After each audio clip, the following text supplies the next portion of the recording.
buenos días. Estamos con este octavo tema para explicároslo en vídeo.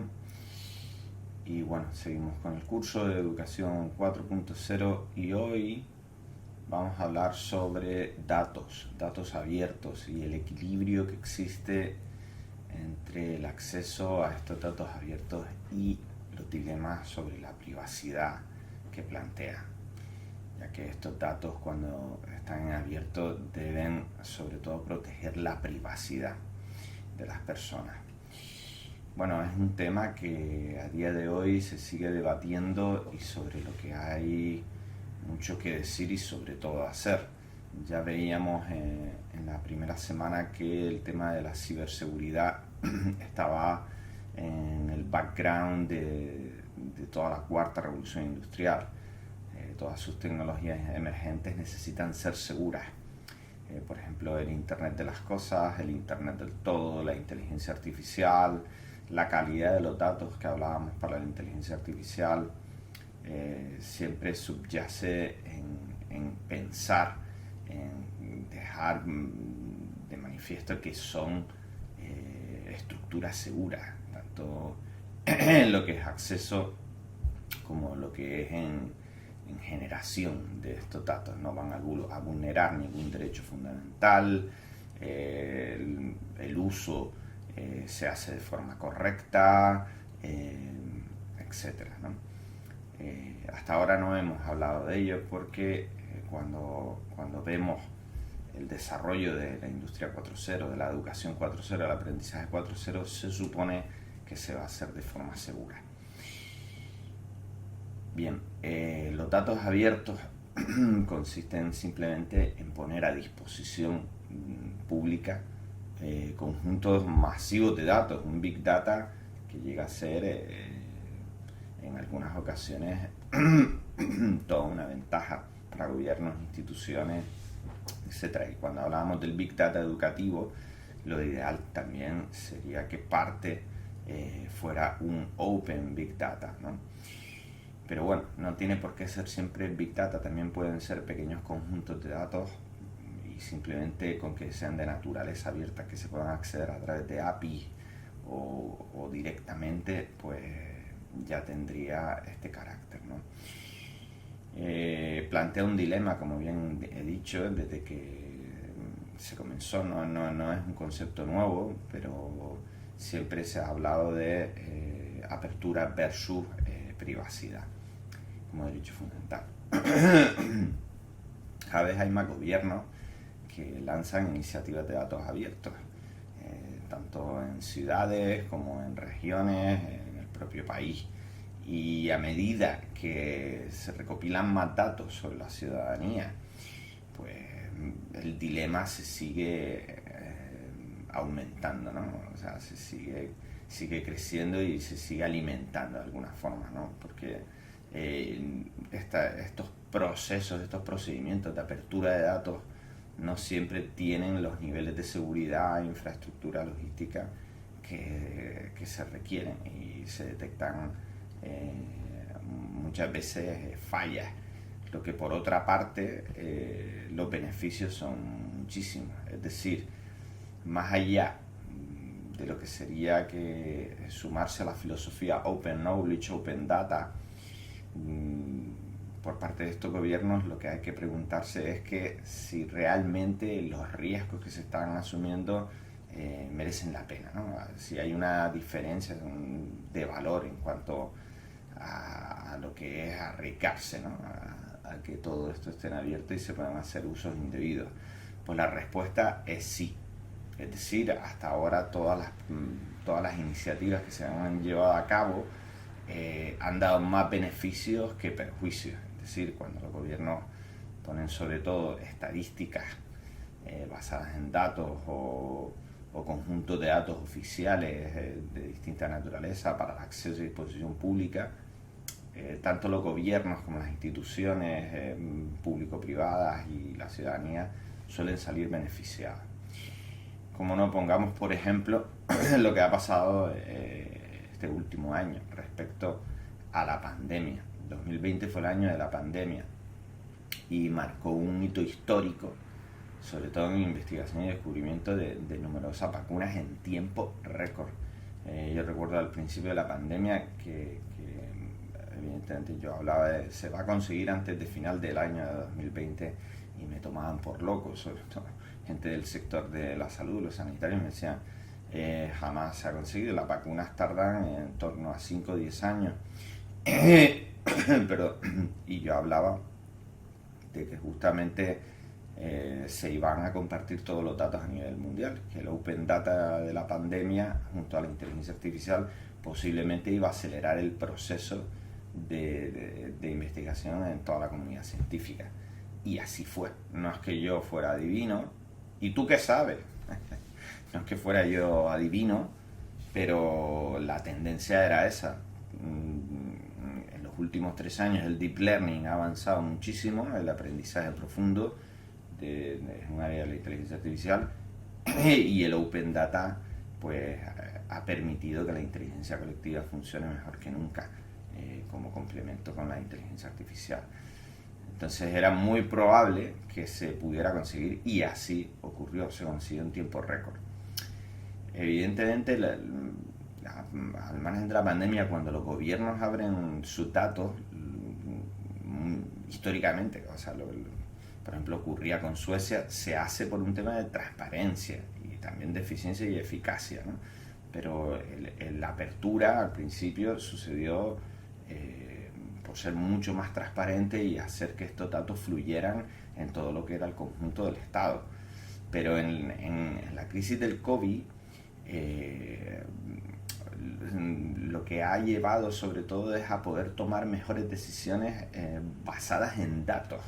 Es lo que llamamos data driven, ¿no? O sea, es decir, la toma de decisiones a nivel global estaba apoyado por todos esos datos que se estaban compartiendo de forma masiva a nivel mundial y de forma abierta, ¿no? Este es el valor del Open Data, este es el valor de los datos abiertos, y el mejor caso es el del COVID, ¿no? El de la pandemia y cómo se ha ido resolviendo. Organizaciones, universidades, gobiernos han estado colaborando para generar todos estos datos, por ejemplo, en cuanto a la propagación, en cuanto al avance de las investigaciones y, por ejemplo, en lo que es cumplir con las directivas de protección como el distanciamiento social, el uso de la máscara, lo que se iba descubriendo sobre el propio virus que podía beneficiar en cuanto a su prevención o no, ocurría todo a tiempo real. Eran datos y descubrimientos que sobre la marcha se compartían a nivel global de forma casi inmediata, y esto traía muchos beneficios en cuanto a poder tomar decisiones basadas en datos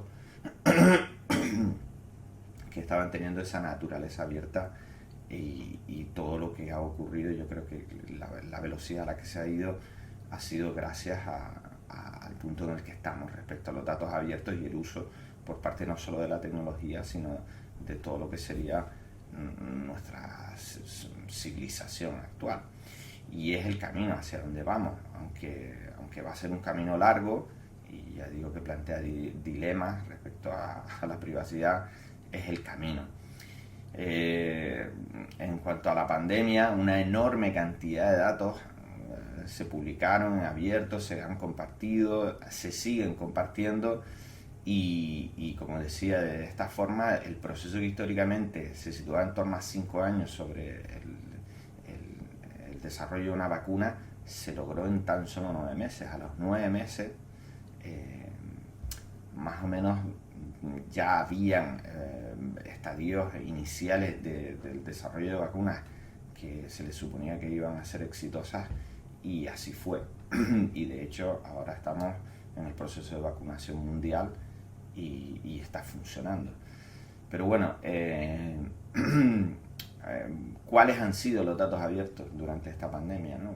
¿Cuál ha sido el valor que ha aportado el abrir una determinada tipología de datos y en qué ha contribuido, ¿no? O sea, Lo primero han sido por ejemplo, datos abiertos y coronavirus, o sea, dar cifras globales, centralizar los datos para mantener una fotografía de cómo avanza la epidemia globalmente, ha dado muchísima información y conocimiento. Si recordamos, todo lo que iba ocurriendo era a tiempo real y todos los países estaban, aunque algunos países fueran más opacos, pero todos los países estaban contribuyendo a este open data masivo a tiempo real, y eso fue importante para entender cómo avanzaba la pandemia. Esto también marca un hito histórico. Pandemias anteriores fueron menos percibidas por la población mundial. Esta ha sido la primera que marca un antes y un después. Todo ha ocurrido a tiempo real y se ha hecho de forma bastante transparente. Le digo que con distintas lecturas al respecto.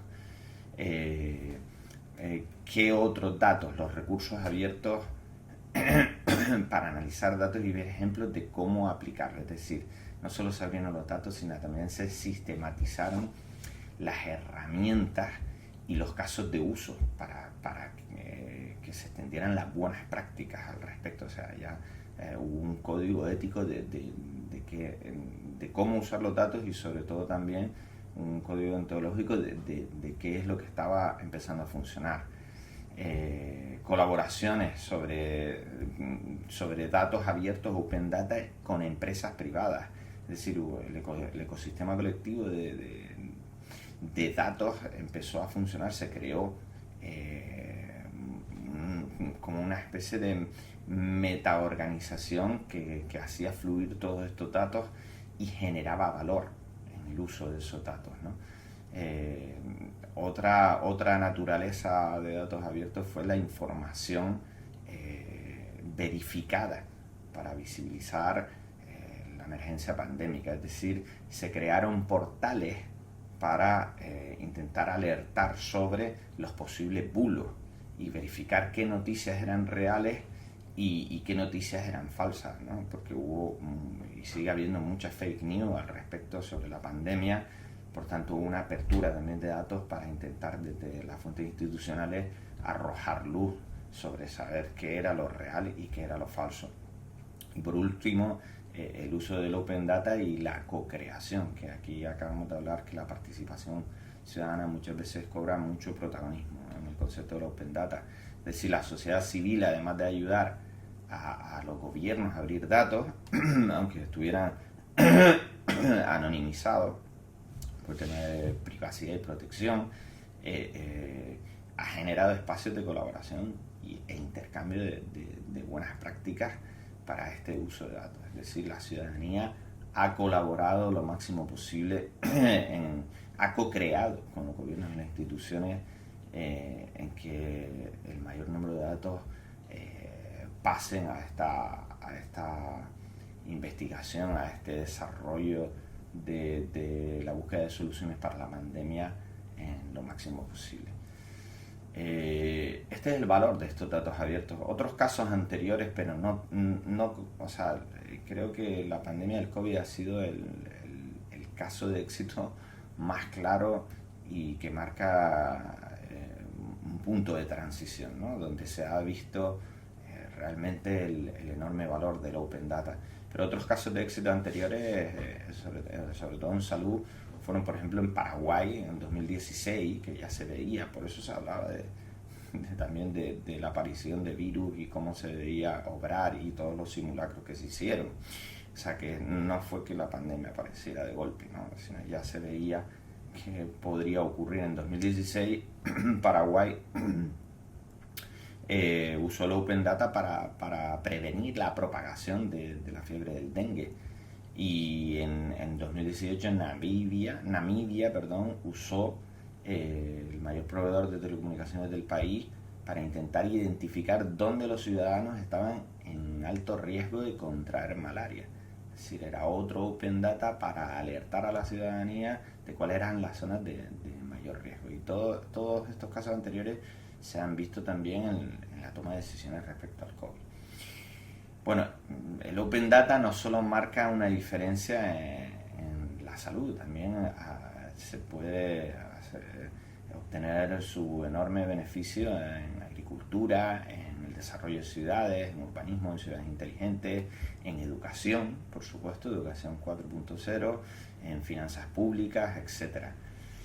Y lo que hace es fomentar una mayor participación ciudadana, como hemos visto, y permitir la resolución colectiva de problemas. Resulta en una distribución más equitativa y democrática de la información. Recordemos el tema anterior que hablaba de las asimetrías de la información, y una forma de reducirlas es a través del Open Data, y también genera un aumento de la confianza pública y una mayor capacidad para exponer la corrupción. Esto, como antes dije, Suecia lo entendió muy bien. Suecia tiene un Open Data enorme, sobre todo en cuanto, por ejemplo, lo tienen en muchos sectores, pero en cuanto a lo que es la declaración anual de patrimonio e impuestos, son todos datos abiertos, y tu vecino puede comprobar qué has declarado y qué no has declarado, o puedes ver claramente qué patrimonio ha declarado un político, etcétera. Aquí en España, afortunadamente, cada vez se ha ido ganando más transparencia al respecto, pero existen muchos países donde esto no ocurre así. Este es otra de las grandes ventajas del Open Data, de un mundo abierto, de un conocimiento abierto y de unos datos abiertos. En Educación 4.0, ¿qué propuesta existe? Aquí pues, hay también mucha polémica, mucho dilema de si beneficia o no beneficia, pero es el camino a seguir. Los datos de estudiantes, los datos curriculares, es decir, por ejemplo, en datos de estudiantes, la presencia, sus notas, calificaciones, exámenes, etcétera, podrían ser parte del Open Data. Los datos curriculares, como la empleabilidad relacionada con los cursos, los sílabus de los distintos ciclos formativos, programas, cantidad de libros por alumno, el nivel de alfabetización digital, etcétera. Datos institucionales como tasas de éxito, infraestructura, cantidad de estudiantes, presupuestos, perfiles de profesores, etcétera, generados por los usuarios. Todas las métricas del aprendizaje, lo veíamos con el ADA, ¿no? La analítica del aprendizaje. Pues la analítica del aprendizaje tiene sentido si existe calidad de datos, y esos datos no dejan de ser métricas sobre el propio proceso de alumnos, profesores, familias, etc. Entonces, mientras más datos abiertos, mientras mejor volumen de datos abiertos y mayor calidad, pues el ADA, la analítica del aprendizaje, funcionará mejor. Evaluaciones, datos de rendimiento, empleos posteriores que puedan haber surgido de estas formaciones, etcétera. Y por último, los datos gubernamentales, ¿no? El enrolamiento, la equidad, presupuestos, gastos, niveles de alfabetización, casos de marginalización, participación, etcétera, ¿no? O sea, la lista es grande, y lo que hace es tener una Open Education, ¿no? Esto ya Europa lo está promoviendo, y permitiría a nivel mundial que existiese un Big Data educativo realmente de calidad y que aportara valor. Pero ya digo que el camino se está recorriendo ahora, y esto va a tardar, pero las directrices están claras y los beneficios también. El acceso abierto a todos estos datos en Educación 4.0 debería permitir mejorar la eficiencia sistémica y la toma de decisiones informadas basadas en datos.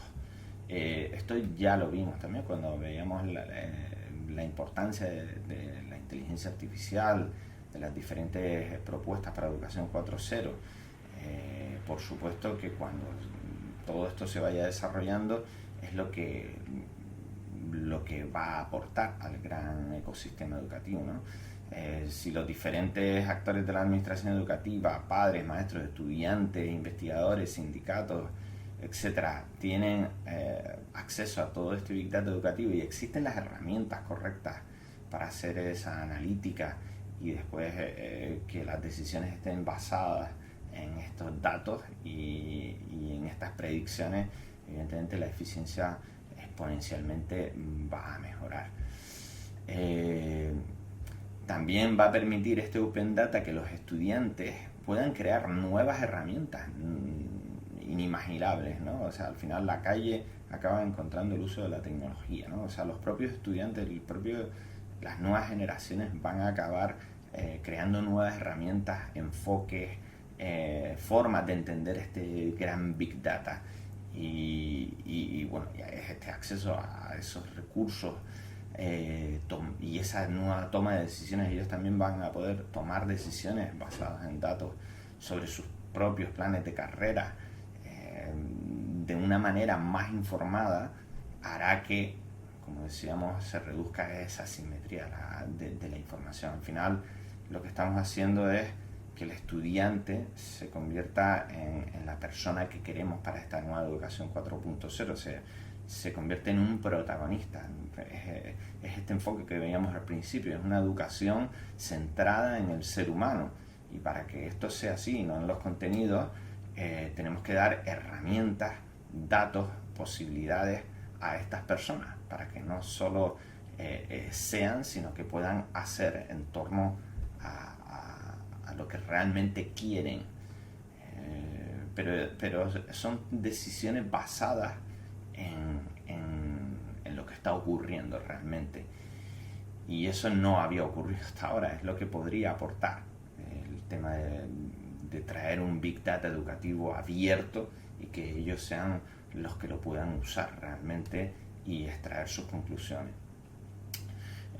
También las escuelas e instituciones se verían beneficiadas de este gran Big Data, de este Open Data, porque podrían analizarse mediante la analítica del aprendizaje los indicadores más relevantes sobre muchos aspectos, como procesos de aprendizaje, mejorar la administración de los recursos, diseñar mejor los planes educativos, o comparar métricas a nivel mundial entre distintas escuelas, programas, encontrar correlaciones que aporten mejor información y conocimiento y, como decíamos, mejorar la eficiencia. Bueno, esto sería en cuanto a educación y es un largo camino por recorrer. Volvemos al principio como en la primera ponencia del curso, ¿no? Volvemos al principio, somos pioneros, estamos al comienzo de todo, ¿no? Y poco a poco se va haciendo. En cuanto al Open Data, demos algunos datos. Por ejemplo, según el inventario de datos abiertos, el ODIN, que evalúa la cobertura y apertura de datos de Open Data, de estadísticas oficiales, que son macrodatos en casi 180 países, solo 11 países han visto aumentar la apertura de datos en más del 35% en los 2 últimos años, 2019-2020. Es muy poco, estamos al inicio todavía. El puntaje promedio de los países ODIN sigue siendo solo el 41 de 100. Es decir, estamos todavía en ese punto de inflexión que se supone que marcará la diferencia cuando ya se vayan sumando. Pero claro, no es fácil porque, por un lado, para algunos países la falta de voluntad política o la inversión es insuficiente. Es decir, hay escollos importantes en cómo se debe hacer, los riesgos no se quieren asumir, lo que no les permite modernizar, actualizar y publicar los datos de forma abierta con todos los esquemas de seguridad que requiere. Y después para otros países es técnicamente un enorme desafío, ¿no? Porque no tienen la infraestructura electrónica para cargar los datos, convertirlos, que sean datos de calidad, validados, o las plataformas y software para que estos datos sean accesibles como APIs y sobre todo legibles tanto por máquinas como por humanos. Entonces es un largo camino por recorrer, pero bueno, los beneficios a la larga, al medio largo, esperemos que sea en esta década, la de la cuarta revolución industrial, se obtendrían si se hace de esta forma. Y llegamos al dilema de la privacidad, ¿no? Es decir, los datos abiertos, gran parte de los datos abiertos que comparten los gobiernos suelen presentarse en forma de estadísticas agregadas, que es lo que llamamos macrodatos. Por ejemplo, la participación nacional de personas por debajo del umbral de la pobreza, ¿no? Pues suelen ser estadísticas. Pero estos macrodatos se basan en microdatos, que son datos de las personas individuales o de las familias, de los hogares. que se recopilan a través de censos, encuestas, tanto online como offline. El problema es sobre los microdatos, que a pesar de ser muy valiosos y esenciales para que los indicadores en los macrodatos sean correctos, pueden ser muy mal utilizados. Es decir, al final los macrodatos pueden acabar fallando estrepitosamente si la calidad de los microdatos no es la correcta. Hay un debate, evidentemente, de cómo y cuándo los microdatos deben ser recolectados y administrados, sobre todo por los gobiernos, y cuándo deberían ser liberados, ¿vale? Para que sean usados correctamente, tanto por el sector privado como por la ciudadanía. No hay consenso tampoco sobre cuánta protección se necesita para mantener la confidencialidad, el tema de la privacidad y los niveles de protección y ciberseguridad. Entonces, este debate gira en torno a eso, cómo se equilibra todo el sistema, cuándo se liberan, qué volumen se libera, qué aspectos de los datos se liberan, en qué formato deben ir, si son seguros o no, qué protocolos, qué procedimientos. Estamos al inicio, pero está claro que mal usado puede traer numerosos perjuicios. Y corresponde a los gobiernos, es por parte de los gobiernos donde se deben realizar esas políticas de seguridad, ¿no? La responsabilidad de usar estos datos de manera ética y legal corresponde a los gobiernos, y se debe evitar a toda costa la divulgación de información personal que vulnere la protección de los datos de las personas, evidentemente. El equilibrio estaría entre, por una parte, proteger el derecho de los ciudadanos a la información pública y a la misma vez proteger también el derecho a la privacidad. O sea, este equilibrio, por ejemplo, se puede ver en lo que se llamó la privacidad diferencial en el censo del 2020, el año pasado, en Estados Unidos. Mediante técnicas estadísticas se agregaron errores a los resultados del censo individual. ¿Para qué? Para evitar la reidentificación de los individuos y protegerlos. Y también, a la misma vez, intentando preservar la instantánea estadística, es decir, que los macrodatos estadísticos fueran correctos, pero se introducían errores para que los microdatos individuales se protegieran. La compensación es que, vale, si bien la identidad de los individuos puede estar protegida, el análisis de estos microdatos y los macrodatos que genera puede llegar a mostrar resultados incorrectos cuando se analizan regiones o grupos muy pequeños. Este es el equilibrio, este es el dilema, este es el problema. Es decir, buscando el derecho a la privacidad, al final acabas usando mal esos datos y acabas aportando macrodatos que no son del todo correctos o que pueden fallar en determinadas aplicaciones. ¿Cómo se hace esto? Pues el camino se está recorriendo. ¿Cómo se debería hacer? No es fácil. El principal problema es que no hay soluciones fáciles, como bien he dicho. Es decir, la protección de la privacidad necesita seguirse regulando, necesita que se diseñen procedimientos y procesos que funcionen, y se está validando todo ahora mismo. Evidentemente se debe evitar la divulgación de los datos personales a toda costa, y los gobiernos deben mantener un esquema de seguridad potente de estos datos, porque poseen muchísimo, y no se debe permitir una divulgación accidental o intencional de información personal. Es decir, es un problema serio. Por eso muchos gobiernos no se quieren arriesgar y toman decisiones muy lentamente. Pero bueno, después hay casos como el de China, que usa tanto los microdatos como los macrodatos para temas tan polémicos como el haber abierto una unidad de precrimen.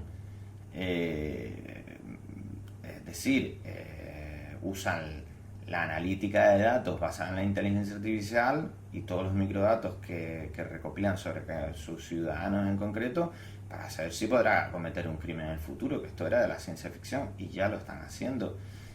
Si acabamos de ver que se pueden producir muchísimos errores porque estamos al comienzo de todo, imaginemos lo que sería tener una unidad de precrimen basados en estos posibles errores. Acabaríamos como en la película Brasil, deteniendo a personas inocentes por predicciones basadas en datos y que ha realizado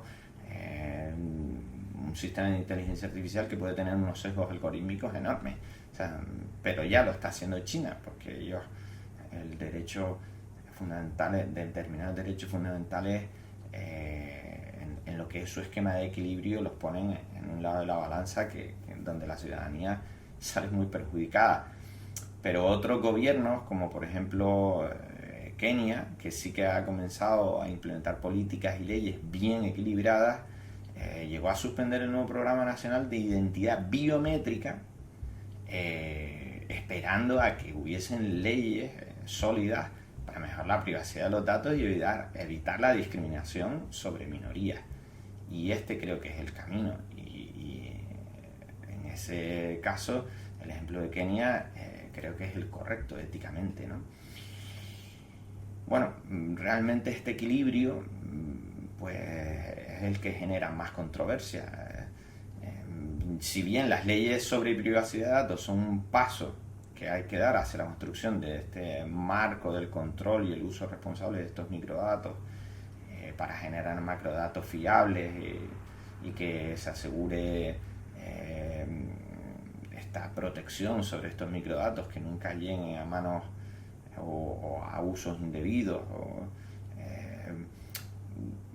Aunque eso es lo que se pretende, ese sería el marco, se puede ir demasiado lejos y al final socavas o cortas la innovación evitando el uso legítimo de los datos. Es decir, este es el equilibrio, ¿no? Es decir, es muy sutil. De un punto te acabas en el otro. Es decir, cómo crear leyes regulatorias para asegurar esa privacidad de datos, que los usos indebidos no se producen, que no se divulga información personal, pero a la misma vez quieres tener un open data de acceso público que fomente todos sus beneficios, que promueva la innovación, el open knowledge, la inteligencia colectiva, el conocimiento abierto, etc. ¿Dónde está el punto de equilibrio? Es muy complicado. Por ejemplo, la vigilancia biométrica aquí lo vemos en la foto, es muy complicada de implementar porque en China sus ciudadanos están contentísimos. Determinadas ciudades en China tienen una vigilancia por cámaras biométricas espeluznante y sus ciudadanos están muy contentos con ese sistema, porque dice que se sienten muy protegidos al respecto. Pero claro, a saber qué está ocurriendo con todos esos datos, quién puede acceder desde fuera, en qué se está convirtiendo ese gran big data de vigilancia biométrica. Sería difícil que, por ejemplo, sistemas de vigilancia biométrica se establecieran y se integraran en Europa, porque vulnera casi todas las leyes sobre privacidad que tenemos aquí en Europa. El desafío futuro es cómo se equilibra esta disponibilidad que necesitamos del open data, del big data abierto, con la privacidad de los ciudadanos. Ese es el dilema. Cómo se está haciendo, cómo se hará y en qué acabará todo. Si en una distopía o en un mundo más conectado y mucho más inteligente y al servicio de las personas. Ojalá se genere la suficiente confianza en los gobiernos para que esta protección de datos y el uso de este open data de forma segura sea el adecuado. Y bueno, lo que sí está claro es que a medida que los países se van adaptando e integrando en esta nueva era digital, en esta cuarta transformación digital, en esta cuarta revolución industrial, la apertura y la apertura de los datos y su protección va a ser crucial. Lo que pasa es que cabría preguntarse si realmente debemos ponerle barreras al campo. ¿Qué es lo primero? Si abrir y esperar y corregir, o prevenir y proteger primero e ir abriendo poco a poco. Ese sería el dilema. Gracias y hasta la próxima sesión.